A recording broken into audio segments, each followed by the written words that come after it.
Organ systems, structure, and function. Some primary takeaways from this are that everything is affected by everything else, that no system works independently of any other system.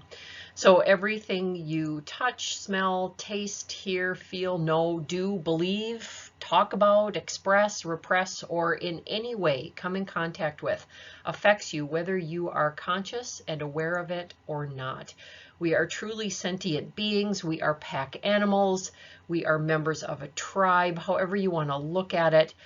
Ultimately, what happens is that we long to connect both inside and out. So this PowerPoint is about how all of the things from that really kind of physiologic, biologic level makes up who we are structurally and functionally. And I just want you to kind of keep in the back of your mind how all of this then relates to all of the other stuff that we talked about or that was presented in previous weeks about the psychology, development, things like that. Starting out with an organ, with organ systems. So what is an organ system? It is a group of organs that work together as a biologic system to perform one or more functions. So one of the questions that I have is, how many organ systems do we have? If you said 11, you are absolutely correct. What are they? Well, I'm just going to go through a little bit in detail about each one of these, but they include, in alphabetical order, circulatory, digestive, endocrine, integumentary, or our skin, lymphatic, muscular, nervous, reproductive, respiratory, skeletal, and urinary.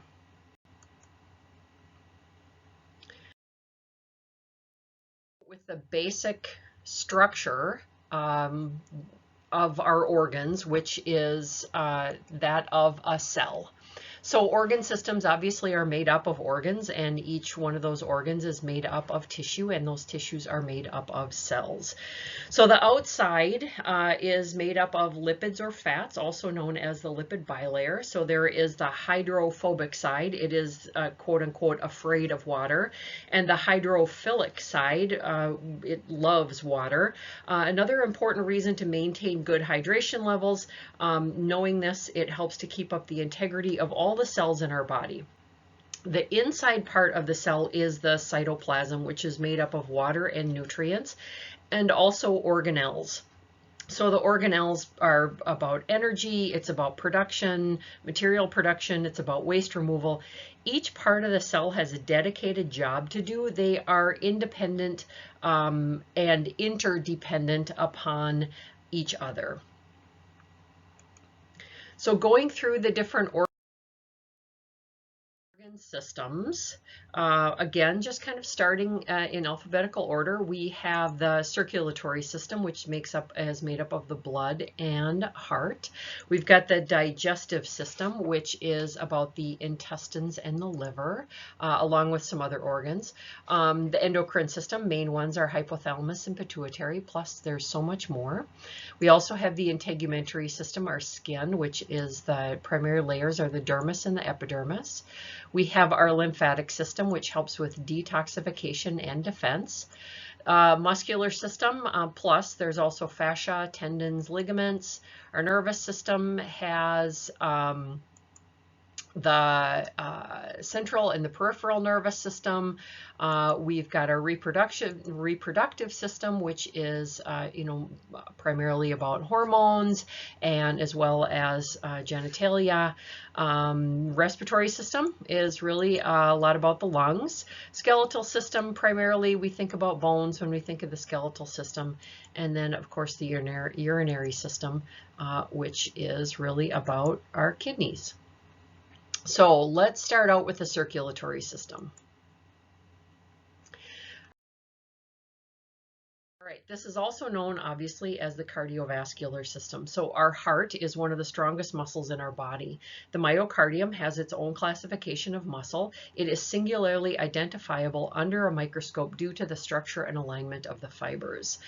The heart pumps blood. From a purely functional standpoint, its only job is to move blood around the body with activity based on specificity. So when you run, it moves faster. When you are at rest, it moves slower, etc. It is under the control of the autonomic nervous system. The heart moves blood to move nutrients, oxygen, etc., through the body for its use or elimination. So the blood contains nutrients, vitamins, minerals, oxygen, carbon dioxide, waste products.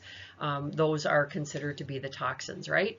So with our blood vessels, those are made up of thin layers of muscle cells. And in some places, it is a single layer to allow for either blood cells or nutrients to be dropped off or picked up at various sites, as I will go into a little bit more detail about that. So when we think about arteries, we think about things that move away from the heart. When we think about veins, we think about things that move towards our heart.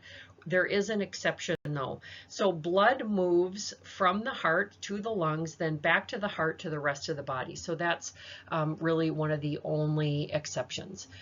There's a little video here. I got my fingers crossed that it works.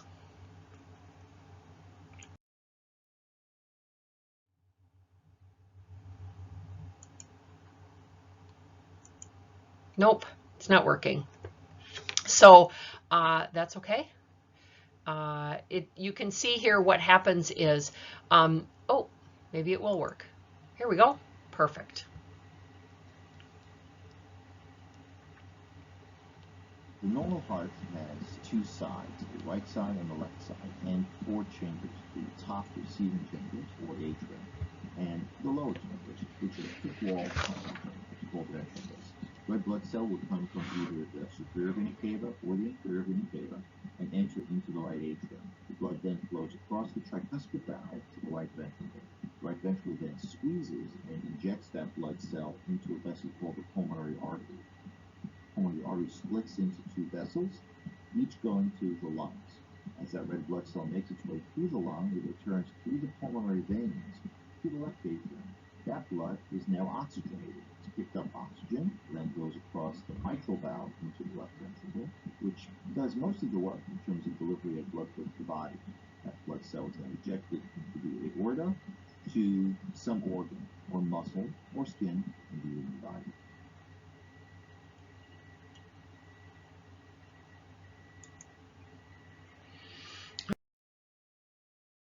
System. So starting out with blood. The blood is made up of various components which have specific responsibilities. There's variation in number and size depending upon the health or disease state of the surrounding body and what it may come into contact with. So we've got red and white blood cells. Just kind of as a bit of trivia, there's about 5 million red blood cells in one drop of blood. Each cell contains hemoglobin, which is the oxygen carrying component of the red blood cell. The plasma is the fluid that the blood cells travel in. We have our heart, as was described in the video. There's 4 chambers. We've got 2 atria and 2 ventricles. So from kind of big to small, there is the aorta, which actually pumps blood from the heart out to the rest of the body. The arteries, a little bit smaller, and then the arterioles, which are the smallest part, which then also is connected directly to the venules, which then getting a little bit bigger are the veins, and then the vena cava, which actually causes blood to move back to the heart for it to be pumped through the lungs, oxygenated, and then pumped back out to the rest of the body via the aorta. Now, as I said before, with the arteries, we have most of the arteries go away from the heart with the one exception of the pulmonary artery, which moves blood from the heart to the lungs to pick up oxygen, and from the lungs back to the heart, and then out to the rest of the body.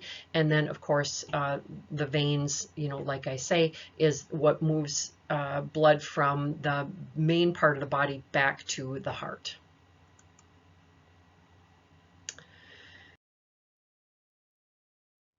All right, so digestion, breaking down and eliminating food. So digestion begins with some type of stimuli, the sight or smell or thought of food.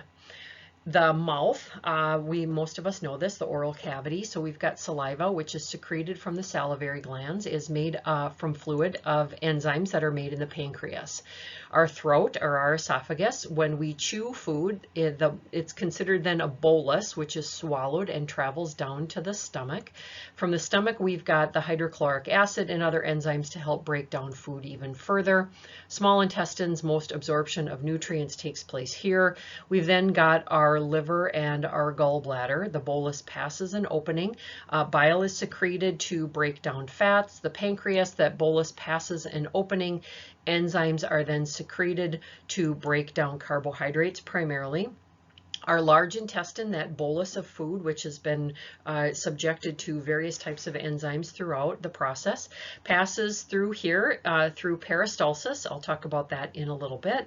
And then the liquids are passed through the walls of the intestines for final elimination to move out through the rectum and the anus. And contents are held here until elimination occurs. A little bit more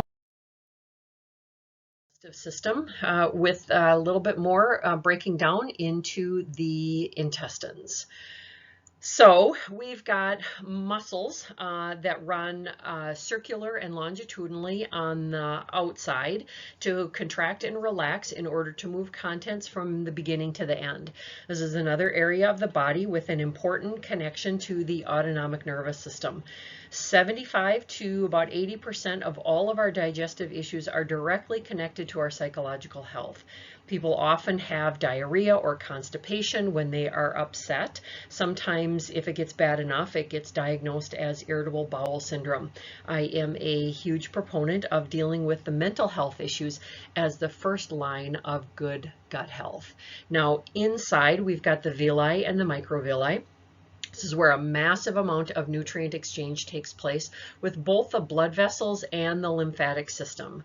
So the villi are the lining of the intestinal wall. So if you can imagine a hand inside of a rubber glove, inside of a fuzzy mitten.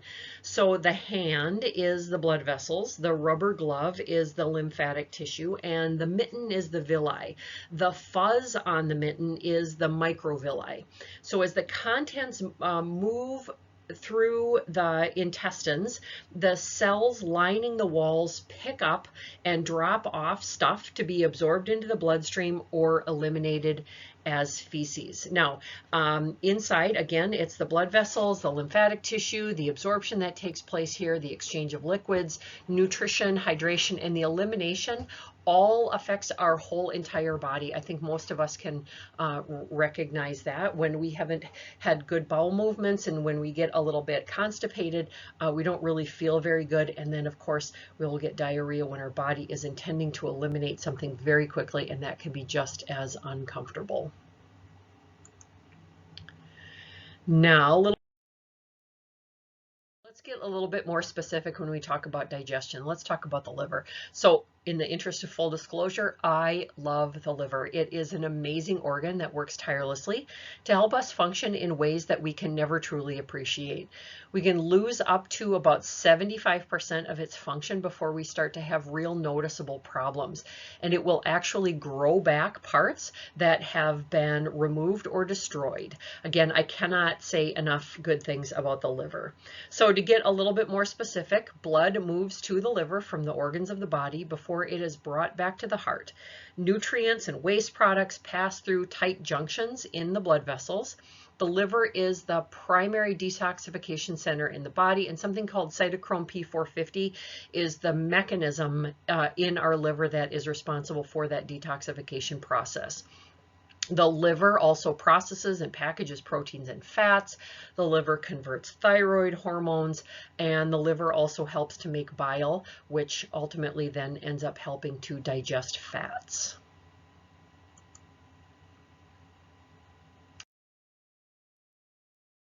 Moving on to the endocrine system, of course, we have glands which secrete hormones.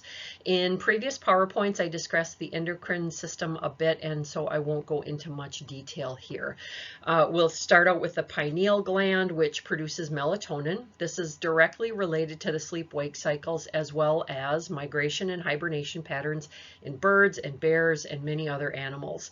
Some relate this area, this organ in our brain, to visual hallucinations or third eye intuition. This is an area of great interest and study in the use of psychedelics.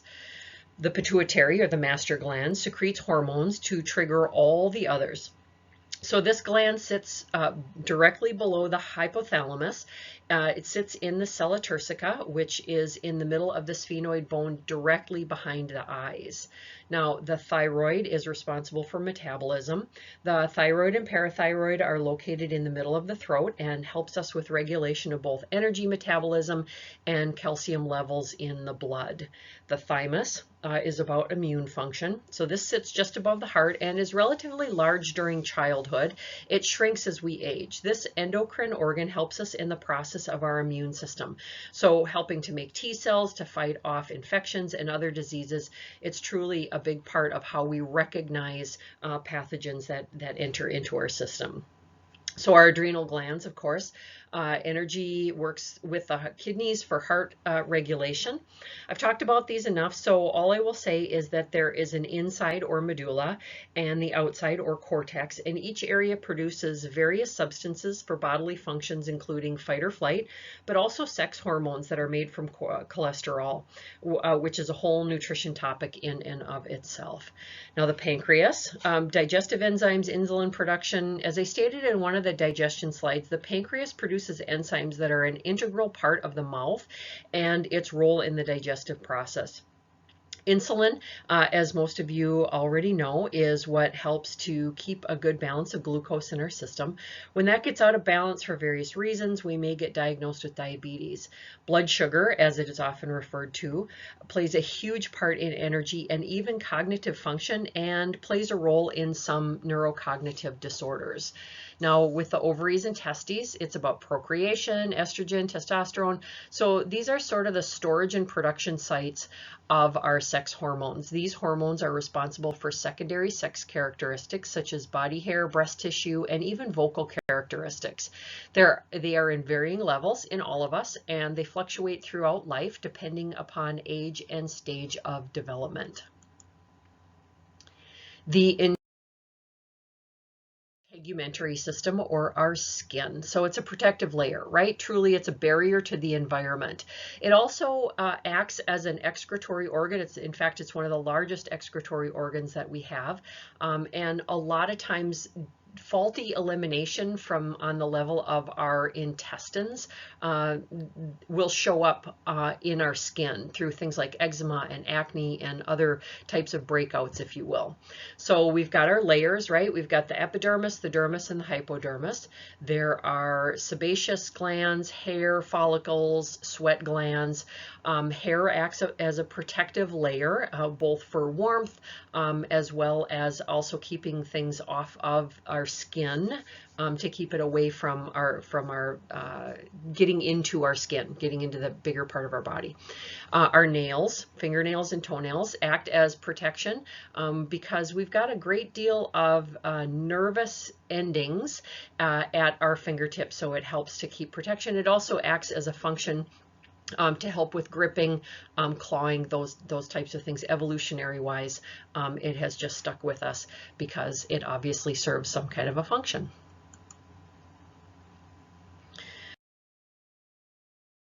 The lymphatic system, also known as the immune system. We've got red bone marrow, which is the creation of blood cells for various bodily functions, from carrying oxygen to support of the immune system. We have our thymus, the maturation of T cells mentioned earlier. The lymphatic vessels and nodes, there's the transportation of lymphatic fluid. The largest concentration of lymphatic tissue is in the intestinal tract. However, we have nodes at multiple sites, including the armpit, armpits, the groin, the throat, the backs of the knees. There's also a connection to the lymphatic system and the glial cells in our brain to help with clearing our nervous system. This is called the glymphatic system. I'm not going to get into it here, but it is most active when we sleep. So just another reason why deep, restful sleep, non-drug induced sleep is important for good health physically and mentally. The thoracic duct, it connects the lymphatic system to the circulatory system. So this is located in the upper part of our thorax.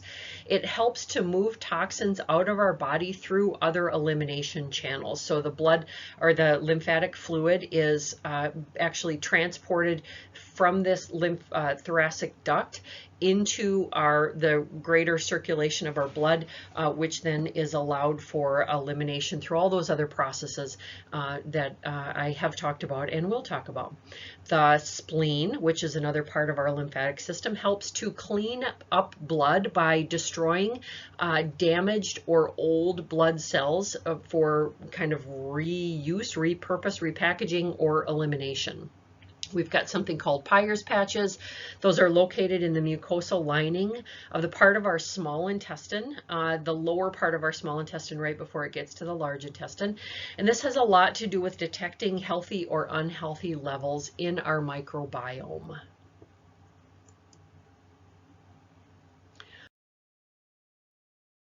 So we've got three types. We've got skeletal muscles, which help to maintain posture, create movement, and also help with thermal regulation. Smooth muscles is about the stomach, large intestine, blood vessels, and pretty much all the other internal organs. And of course, we've got our cardiac muscle, which is about the heart. We have other quote-unquote soft tissues, which are tendons, ligaments, and fascia. These all help to maintain the integrity of the musculoskeletal system. These soft tissues help with connecting the two systems, hence they are often referred to as connective tissue. So with the nervous system, I'm not going to go into this too much more because we have in other places, and most of us know a great deal already. So just some highlights. We'll talk about the central nervous system. Of course, we've got the brain. There are the three quote-unquote divisions, which of course you've learned aren't actually divisions, but are ways of conceptualizing and clustering regional responsibilities. Our brainstem is about survival, the main housing area, so to speak, of all these functions that keep us alive and responding to environmental stimuli before it rises to the level of conscious awareness. Now, our limbic system oftentimes is just referred to as the emotional center. So this is a sort of a relay station between the brainstem and the cerebral cortex where information is processed and integrated to other parts of the brain for a response. And of course, our cerebral cortex, this is thinking. So an oversimplification is to see this part of our brain as the more analytical, rational thinking part of our nervous system, but it is but I don't want you to forget that the feedback aspect of our nervous system, input is evaluated, blanks are filled in, and conscious responses happen here. Of course, we have our spinal cord. We'll liken it to Interstate 35. Lots of information, input. Our bodies are in a constant state of regulation and monitoring. The spinal cord is the main passageway for the connection between our brain and our body. And then our peripheral nervous system. Remember that these are all the nerves that extend out from the central nervous system, all the nerves outside of the central nervous system, cranial and spinal nerves. So there's 12 cranial nerves, 31 pair of spinal nerves, all working to keep the body functioning at its optimal, taking in information from the environment, whether that be the internal body environment or the external surrounding environment.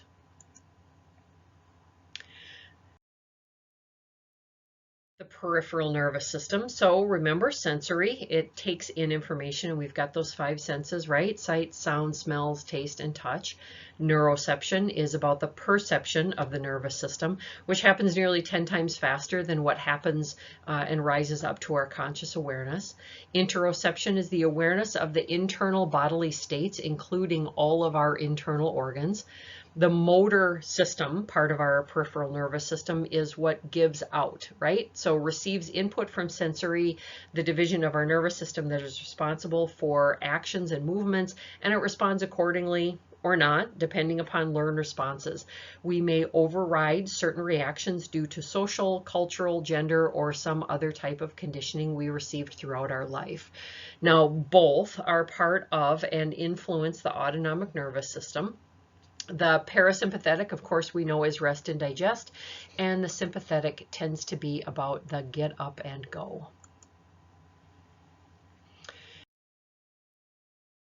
Reproductive. I'm going to assume that all of you have an understanding of the parts of the reproductive system and that there are variations and combinations that make each of us unique.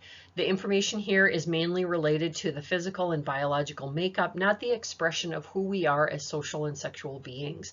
That will be covered in the next module when social and cultural psychology is discussed. So of course we've got the prostate gland, penis, testes, scrotum, ductus deferens, mammary glands. Function of the reproductive system, of course, is to produce offspring.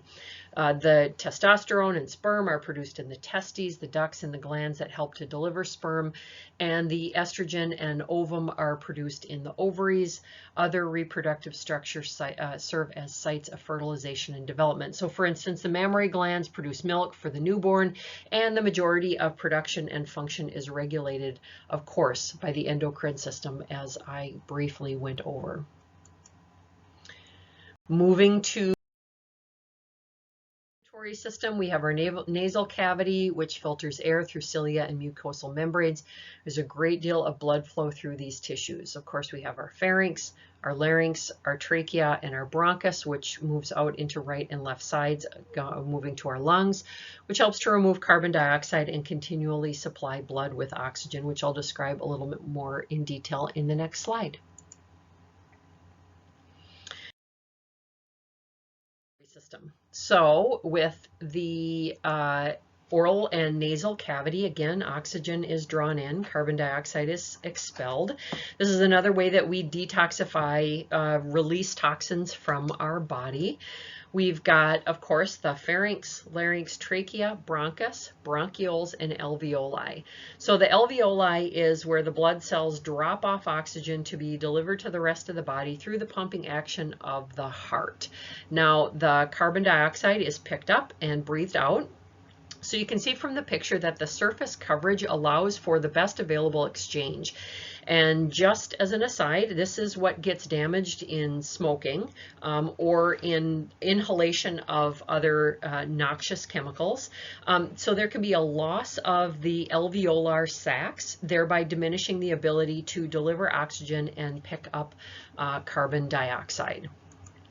We have those oxygen levels, those O2 levels, and the CO2 exchange at the capillaries. At this level, it is a single layer of cells that make up the blood vessels, allowing for a single blood cell to pass, dropping off oxygen, picking up carbon dioxide.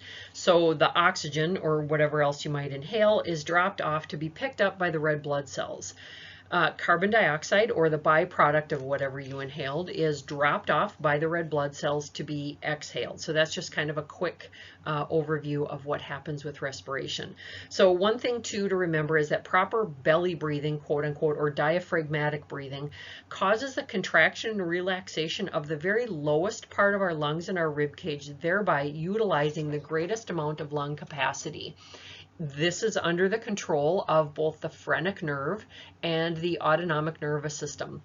So if you think about what happens when you are frightened, we tend to hold our breath. And when the threat has passed, we oftentimes will exhale very deeply. But one thing I want you to think about is what happens when you perceive that you are constantly under threat. Most people don't breathe very well in those instances. With the skeletal system. So this isn't just about our bones. Remember, blood cells are made in the marrow of the long bones. Numerous minerals are stored in our bones, and it is our main source of structural support. So the integrity of the system is connected not only to nutritional intake, but also the way we respond to everyday stressors.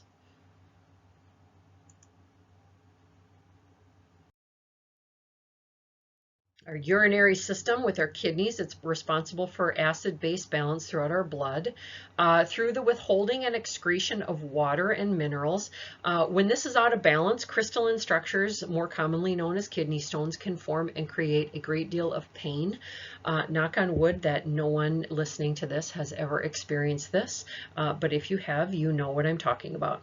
The ureters move fluid from the kidneys to the bladder, obviously for elimination.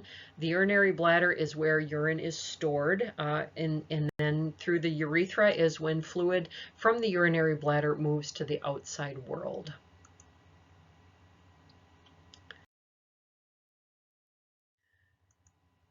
With more about our urinary system. So blood moves from the kidneys, from the organs of the body before it moves back to the heart, similar to what happens in the lungs. The blood passes through the kidney-specific filtration system to pick up nutrients and drop off toxins to be eliminated.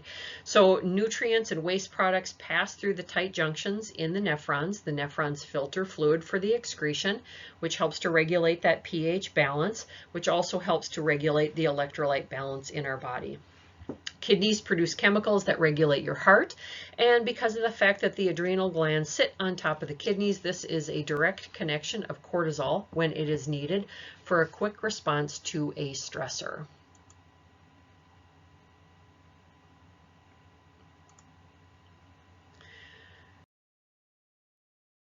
So finishing up here with a little bit of miscellaneous. So fascia, over on the left, science is finding out more and more every day that this is a misunderstood and disregarded tissue. The fact that fascia has a connector to every single part of our body, from bones to muscles to nervous system tissue, and so much more, this should not be ignored. On the right, there is the lymphatic system. As I briefly mentioned earlier, this is the immune regulation part of our central nervous system. The connection between the lymphatic system and the glial cells help us to keep all types of microorganisms in a healthy balance to maintain cognitive function as well as health and well-being.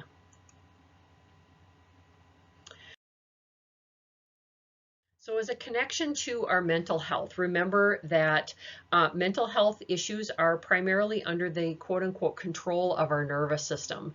We have to have connection to other human beings as a way to survive. So if we perceive, real or imagined, that our connection is threatened for whatever reason, we tend to go into survival mode. So this can then affect how lots of things are either held or not held in balance within all of these physical biologic structures in our body.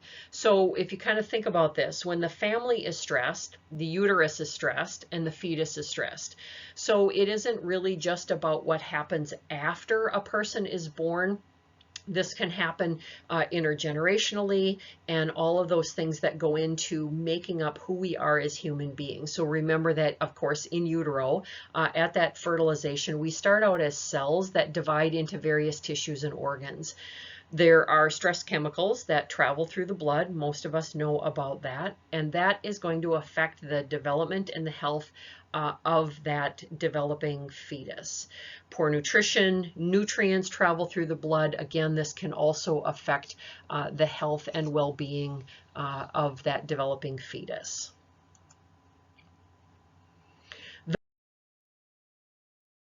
So if you think about your body like a house, everything in your system works on a feedback loop, as I mentioned numerous times.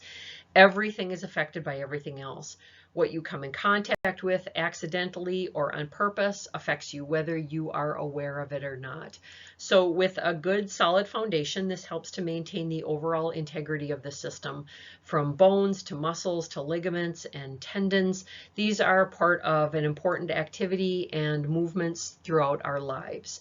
Well-insulated walls allow for things that should not be inside to stay outside, and when things do get in, we have the health and ability to be able to manage those things. A good clean interior, from our digestive system to our lymphatic and urinary system, making sure we're eliminating those things that, if allowed to build up, can cause harm.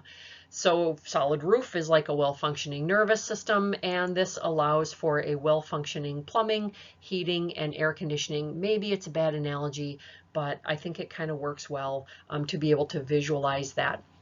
So that's your PowerPoint about our physical health and how it can kind of connect to everything else physiologically, which then ideally I hope that you get an understanding also about how this may connect a little bit to your mental health.